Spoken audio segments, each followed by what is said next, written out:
ماہ رمضان کے شروع ہوتے ہی ہمیں کن کن باتوں کا خیال رکھنا چاہیے اور کیا کرنا چاہیے، اور ہمارے پیارے محمد صلی اللہ علیہ وآلہ وسلم ماہ رمضان کے اہتمام میں کیا کیا کرتے تھے۔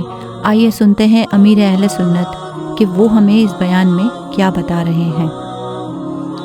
دین کی باتیں دین کے علماء کے منہ سے سننا زیادہ بہتر ہوتا ہے۔ ہم ناچیزوں سے اگر کوئی غلطی ہو جائے تو بہتر ہے کہ ہم انہی کے منہ سے سنیں کہ ہمیں کیا کرنا چاہیے اور کن کن باتوں پر عمل کرنا چاہیے۔ ماہ رمضان، واہ کیا بات ماہ رمضان کی، آنے والا ہے اب ماہ غفران، واہ کیا بات ہے ماہ رمضان کی۔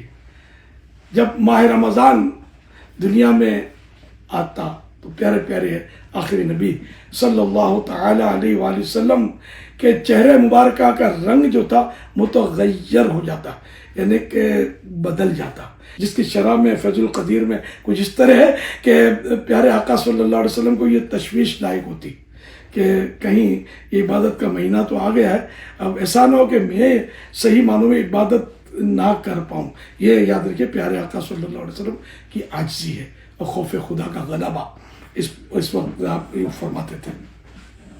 اور سخاوت کا عالم یہ ہوتا تھا کہ جیسے تیز ہوا کی طرح ماہ رمضان میں ہم سخاوت کرتے تھے۔ حضرت بی بی عائشہ صدیقہ رضی اللہ عنہ فرماتی ہیں کہ دعا میں پیارے آقا صلی اللہ علیہ وسلم کا رونا بڑھ جاتا تھا، دعا میں خوب گڑ گڑاتے، خوب اللہ کی جناب میں رو رو کر دعا مانگتے تھے۔ تو کاش ہمیں بھی ماہ رمضان اس طرح گزارنا نصیب ہو جائے، خوب روزے رکھیں، ہر نماز با جماعت ادا کریں، ایک بھی تراویح ہماری نہ چھوٹے، اور دیگر ذکر و اذکار، استغفار، لا الہ الا اللہ ہو، ورد و وظیفے جاری رہیں۔ اور ہاں قرآن کریم تو کاش کم از کم ایک بار ختم کرنا ہم سب کو نصیب ہو جائے۔ صلو علی الحبیب۔